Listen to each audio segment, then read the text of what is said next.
ఇది స్టార్ట్ అయినాక మళ్ళీ స్టాప్ అని వస్తుంది ఎందుకు? స్టాప్ అంటే ఇప్పుడు ఇది ఆల్రెడీ స్టార్టింగ్ ఉంది, మీరు స్టాప్ చేయాలంటే స్టాప్ అని కొట్టాలి. ఇప్పుడు స్టార్ట్ అయింది అన్నట్టు, ఇట్లా గ్రీన్ ఉంటే స్టార్ట్ అయినట్టే కదా. అది ఇప్పుడు స్టాప్ అని మారిపోయింది కదా. అవును, అంటే ఆల్రెడీ స్టార్ట్ లో ఉంది. ఓహో స్టార్ట్, నేను ఎప్పుడు కన్ఫ్యూజ్ అయిపోతా. ఇప్పుడు అదే బటన్ మీరు ఆన్ అండ్ ఆఫ్ ఇట్లా ఒకటే స్విచ్ ఆన్ అండ్ ఆఫ్ అవుతుంది కదా, అదే లాగా అనమాట. అదే స్టాప్ అదే స్టాప్. ఇప్పుడు ఇది పెద్దగా చేయాలంటే మినిమైజ్ చేయండి, మినిమైజ్ చేయండి సరిపోతుంది. లేదు పెద్దగా కావాలంటే స్క్రీన్ అంతేనా. ఇప్పుడు స్టార్ట్ అయింది కదా.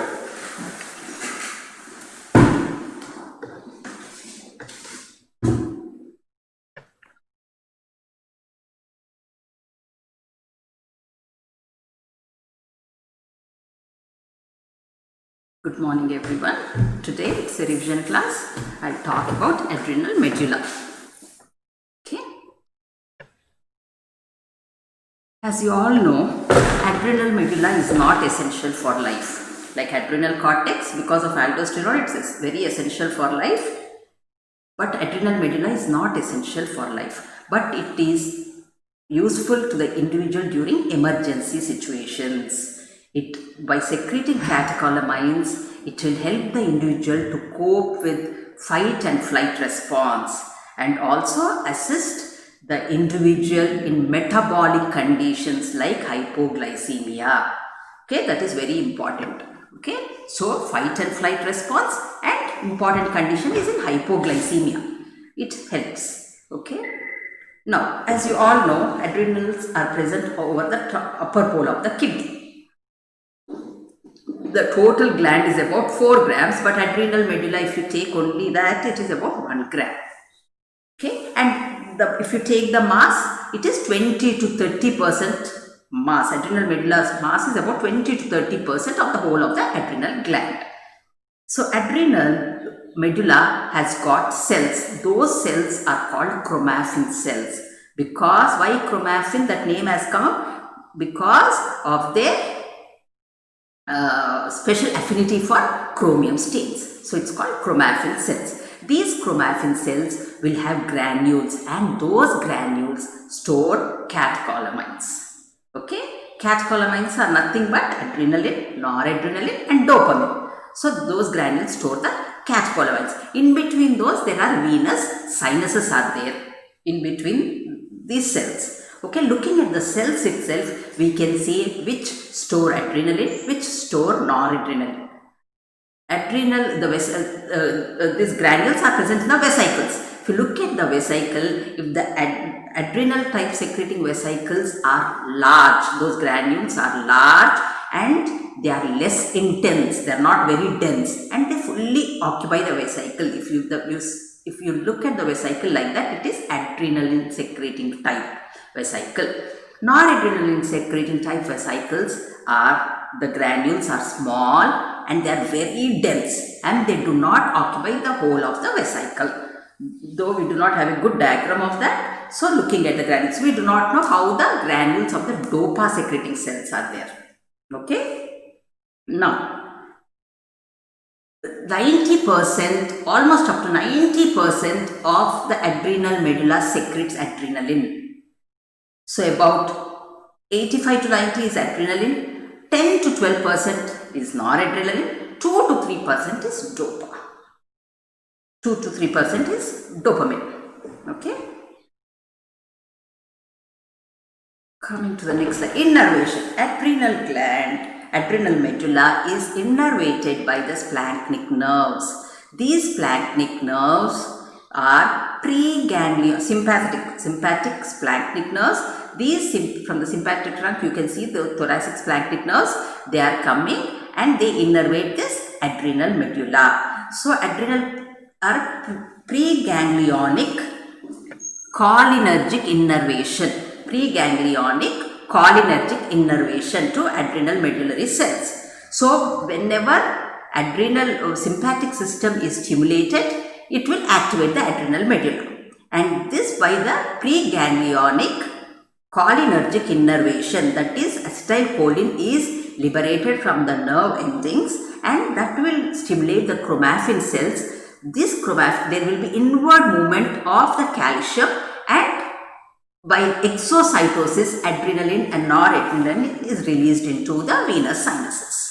What has happened to the postganglionic cells? Postganglionic neurons have lost their axons and they are embedded in these cells and they become endocrine secretory cells. So there are no postganglionic axons are not there. So the postganglionic neurons have lost their axons and they are embedded in these cells.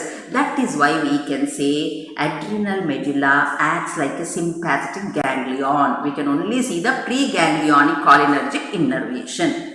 Okay, and side by that you can see the capillaries. So whenever it is stimulated, adrenaline and noradrenaline is released from these cells and going into the capillary circulation.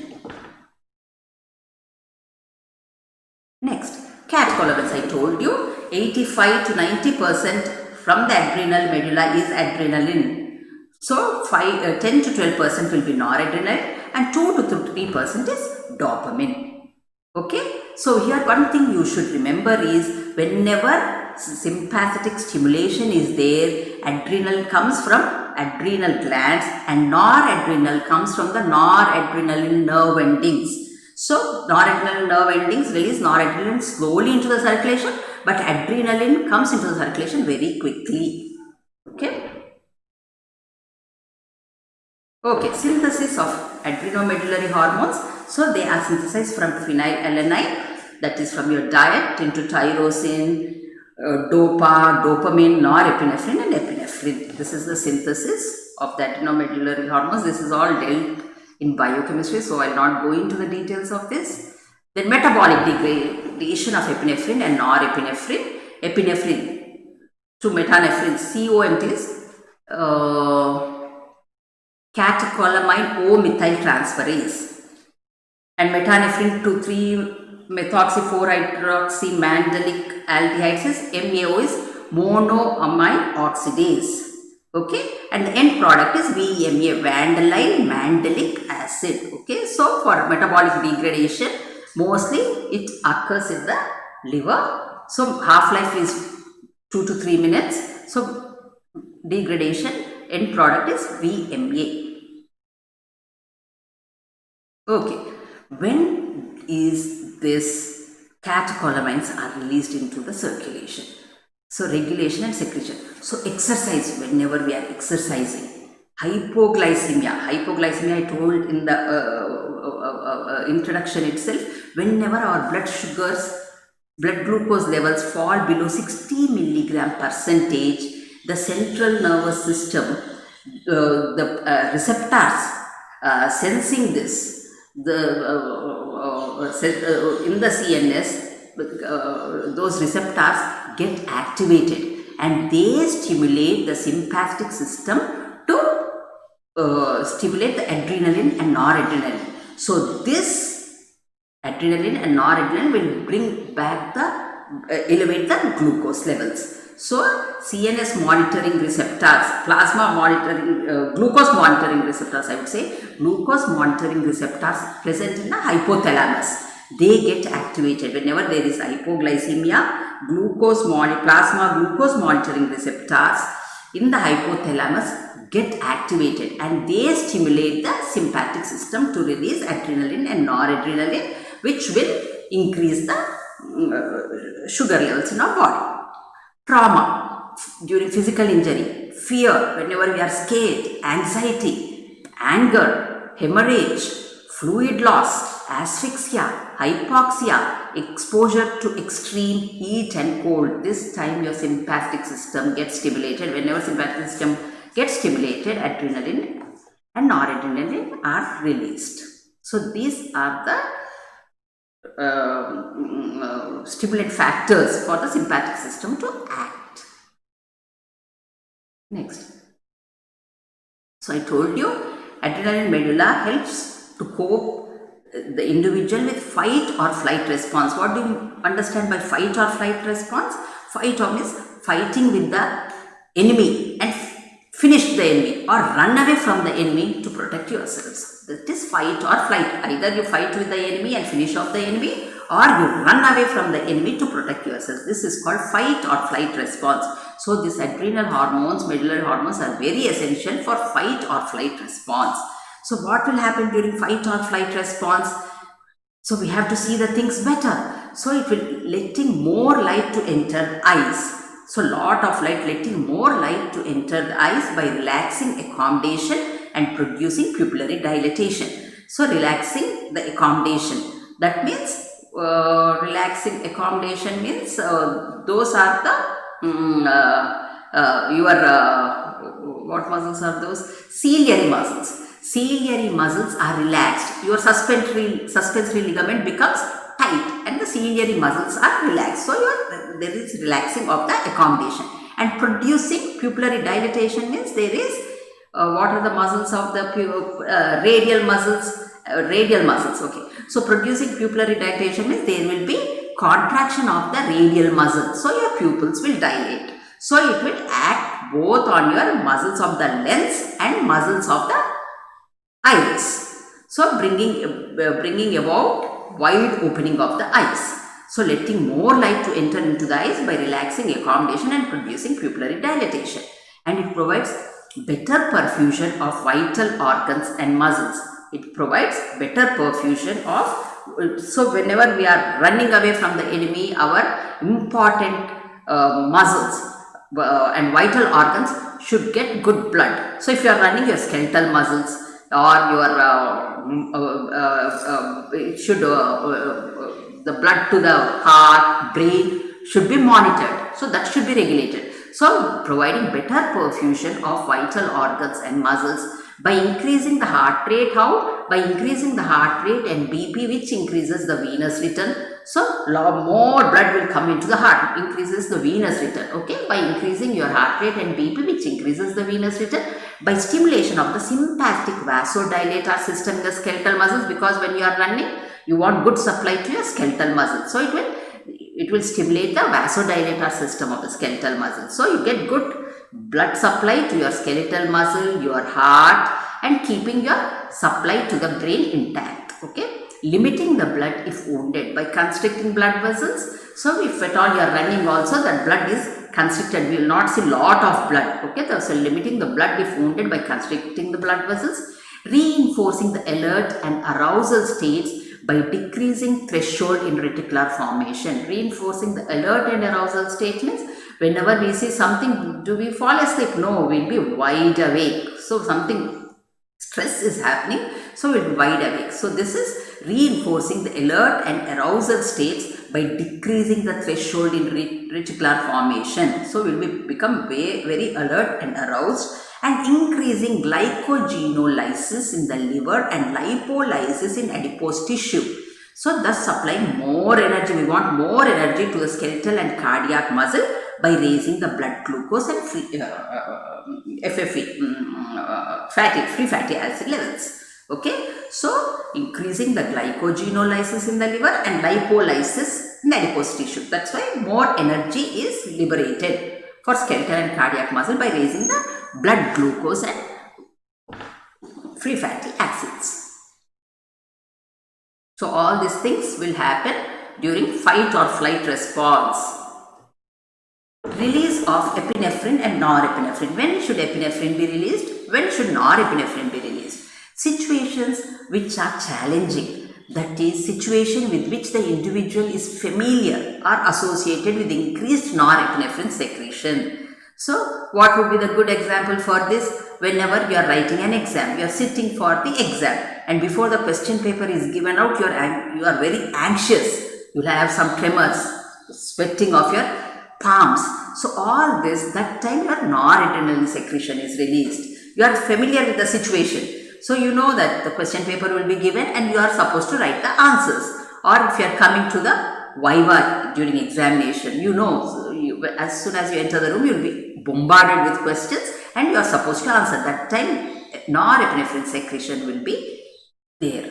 So situations of unpredictable nature, that is, situation in which individual does not know what to expect, are associated with increased epinephrine secretion. So what would be the example for this? Supposing you are walking on in the park.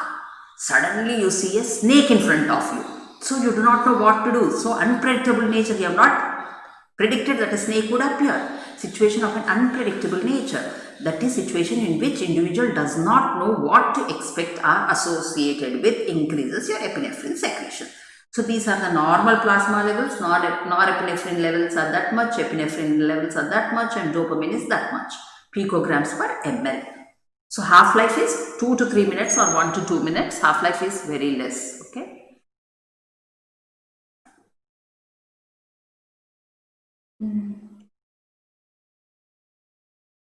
Okay. What are the effects of catecholamines? So it is similar to that of sympathetic nerve stimulation. Whenever sympathetic nervous system is stimulated only, catecholamines will be released. So same thing, whenever sympathetic nerve stimulation is there, or this effect is just one and the same. So it is similar to that of sympathetic nerve stimulation.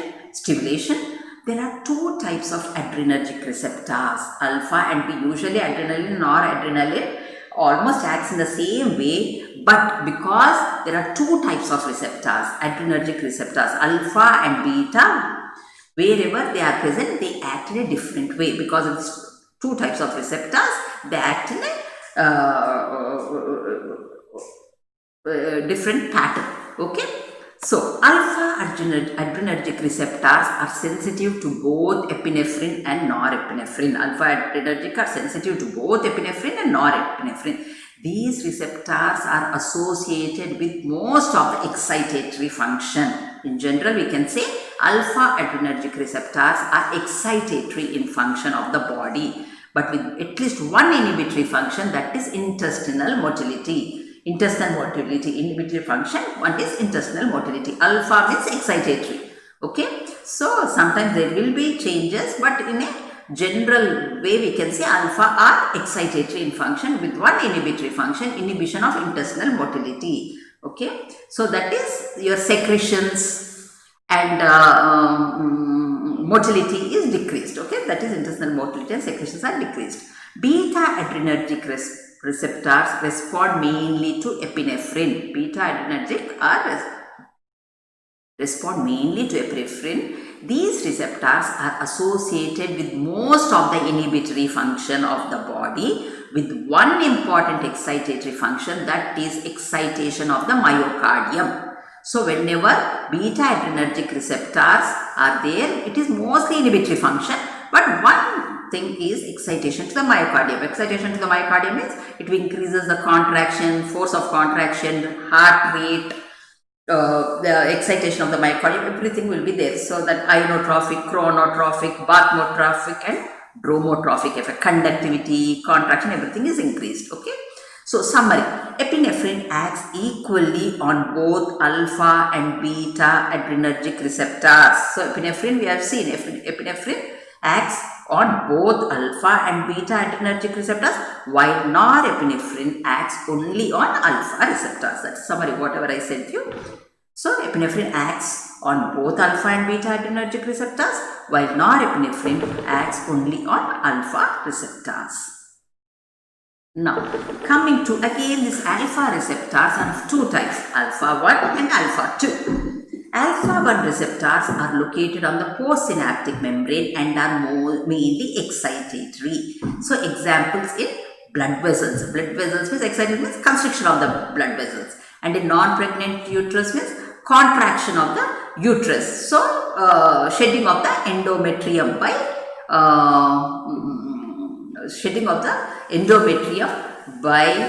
spasm of your spiral arteries. So where you get your periods. So it is in blood vessels constriction, and in non-pregnant uterus by shedding of the endometrium. And alpha 2 receptors are located on presynaptic nerve terminals of cholinergic and adrenergic nerves. Activation of alpha receptors is inhibitory. So inhibitory means intestinal motility and secretions all are decreased on intestines. Activation of alpha receptors is inhibitory. So good example will be on intestine, decreasing the intestinal motility and the secretions.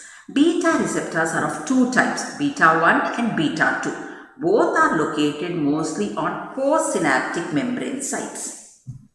Both are located mostly on postsynaptic membrane sites. Okay, beta 1 receptors occur in cardiac muscle and their activation produces tachycardia and increased myocardial contractility. So beta 1 receptors will bring about the excitation of the myocardium, increasing the heart rate, conduction, contractility, conductivity, everything is increased. Okay, so beta 2 receptors are typically those associated with relaxation of the smooth muscle.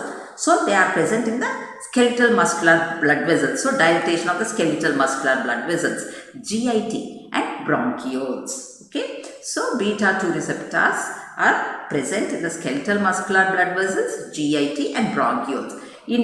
And even beta 3 receptors exist. Okay, so in humans, beta adrenergic mechanism predominates. So whenever in humans, beta adrenergic receptors, whenever alpha and beta is there, usually beta overrides that of alpha. So in humans, beta adrenergic mechanism predominates.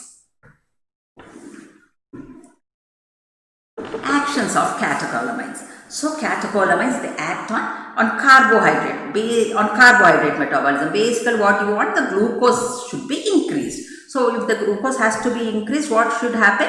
It will stimulate glycogenolysis from glycogen to glucose. Catecholamines stimulate glycogenolysis by activating glycogen phosphorylase. They stimulate glyconeogenesis. So from new sources also glucose should come, from lactate and amino acids in the liver. They inhibit glycogen synthesis. So everything should be in the form of glucose. They do not want glucose to be converted into glycogen. So basically we want more glucose. So they stimulate glucagon and inhibit insulin secretion from pancreas. They stimulate glucagon means again glucose is more. Okay, hyperglycemia. So they stimulate glucagon and inhibits insulin secretion from pancreas. All these effects are primarily aimed to increase plasma glucose concentration. Whenever sympathetic system is asked, you should know glucose should increase because energy should be there for the person to act. Okay, so all these effects are primarily aimed to increase plasma glucose concentration. So this is the action on carbohydrate metabolism. What is the action on fat metabolism? Fat metabolism also we want lipolysis. Catecholamines promote lipolysis by activating lipases in adipose tissue that causes hydrolysis of triglycerides, and it increases the free fatty acids and glycerol. We want more of FFA. So catecholamines promote lipolysis and increase plasma of free fatty acids and glycerol. Catecholamines promote formation of ketone bodies by beta oxidation of FFA in muscle and liver. So catecholamines are therefore pro-diabetogenic and pro-ketogenic because it promotes formation of ketone bodies. So catecholamines are therefore pro-diabetogenic and pro-ketogenic hormones. So that is on fat metabolism. Okay, on CVS. Catecholamines increase force of contraction, rate of contraction, cardiac excitability and conductivity. I said beta receptors, they excite the myocardium. So they bring about force of contraction, rate of contraction, cardiac excitability and conductivity.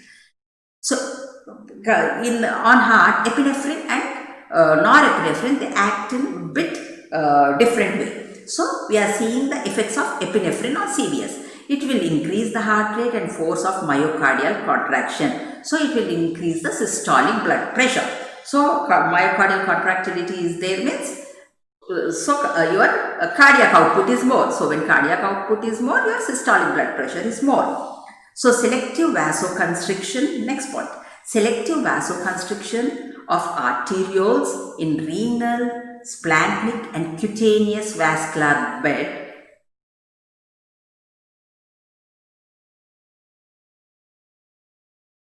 So vasoconstriction, it will not, I told you alpha and beta both are different. So there will be vasoconstriction of arterioles in renal, splanchnic and cutaneous vascular bed, but vasodilatation in skeletal and hepatic circulation via beta 2 receptors. Okay. So what is the main aim? So blood, basically we want the blood to get diverted from the renal, splanchnic and cutaneous vascular bed to your skeletal muscle and maintaining the blood flow to your heart and the brain. That is very important. That is what is going to happen in fight or flight response. So vasoconstriction will be there elsewhere, but vasodilatation will be there in skeletal and hepatic circulation, because the blood has to be diverted from those, and blood circulation has to be maintained to heart and brain. Okay, so vasodilation effect it's the vasoconstriction effect. So beta always predominates, we said. So vasodilation effects overrides the vasoconstriction effect. So whenever there is vasodilatation, your peripheral resistance falls. When peripheral resistance falls, diastolic blood pressure decreases mildly. So there is increased systolic pressure but decrease in the diastolic pressure. So your pulse pressure widens. So this is what is happening when we are exercising and when we are under stress. So this is helpful during fight or flight response. So basically the blood has to be diverted from the renal, splanchnic and cutaneous bed to the skeletal muscular bed. Okay, and keeping the blood intact, blood supply to heart and brain. So this is what is helping during fight or flight situation. So this is the effect of epinephrine on CVS. Let's see what will happen on norepinephrine. Norepinephrine produces vasoconstriction via alpha-1 receptors. So everywhere vasoconstriction is there. So whenever vasoconstriction is there, your peripheral resistance increases and your diastolic pressure rises. So in norepinephrine, both your systolic pressure rises and diastolic pressure rises. Okay, so norepinephrine produces tachycardia and increased myocardial contractility. So systolic blood pressure rises. So whenever both systolic and diastolic pressure have risen, your baroreceptor mechanism will come into play, and that will decrease your cardiac output. So whenever cardiac output is decreased, your systolic will fall and also your heart rate. So cardiac output and heart rate are maintained, are brought down because of this baroreceptor mechanism. In spite of increased peripheral resistance, your systolic pressure will try to drop because baroreceptor mechanism comes into play. So this is the effects of norepinephrine. On CNS it shows stimulatory effect on CNS and produce anxiety. So same thing, whenever you write the exam or before the exam, anxiety, apprehension and coarse tremors of the extremities. So that is the effect on CNS. It acts by activating reticular activating system, so that we will be alert and arousal response. So this is what is happening in exams. You don't fall asleep there because because of this hormones, your RAS is getting activated, leads to alert and arousal response. So your RAS is activated. That's why when the invigilator is not seeing or the teacher is not seeing, you want to talk to the other student because your RAS is activated. On eyes, via alpha receptors causes contraction of radial muscles of eye, producing pupillary dilatation. So whenever the radial muscles are contracted, pupils will dilate. So it produces pupillary dilatation. It's called mydriasis. So via beta receptors, relaxation of ciliary muscles. When ciliary muscles are relaxed, your accommodation is relaxed. So both result in wide open of the eyes. So both your radial muscles, so muscles of the pupil, muscles of the iris and muscles of the lens are relaxed. Both result in wide open of the eyes. On GIT, catecholamines inhibit gastric secretion and motility. So catecholamines, it will inhibit the gastric secretion and motility. Okay. On urinary bladder. So whenever something a snake or a lion is following you, do you feel like emptying your bladder or going to the loo? No, because on urinary bladder via beta receptors causes relaxation of the detrusor muscle. Relaxation of the detrusor muscle via alpha receptors causes contraction of trigone and sphincters. That means finally produces retention of urine. Urine is, we will hold lot of urine. We don't feel like emptying our bladder. So that is the action on urinary bladder or GIT, I've told you. On skin. So whenever you are scared, what will happen? Goosebumps you get. So catecholamines via alpha receptor causes contraction of the pilomotor muscles to produce piloerection of hair. On sweat glands, produce localized sweating on palm and sole. It is called adrenergic sweating. When it is generalized sweating, it is usually cholinergic sweating. So whenever it is producing on the palm and sole, it is adrenergic sweating. So whenever you can write the essay on adrenal medulla, provided you think about the sympathetic system. Whenever you are scared, what all is going to happen, if you put that on paper, you get all the points. Okay, what is happening on GIT, we have seen. What is happening on CVS, we have seen. On eyes, on CNS, we have seen. On eyes we have seen. On GIT, on urinary bladder, on skin, on skeletal muscles. I told you via beta receptors improves skeletal muscle blood supply, because when we are running we want good amount of blood. So skeletal muscles. On bronchial muscles, relaxation via beta 2 receptors relaxes the bronchial musculature and produces bronchodilation.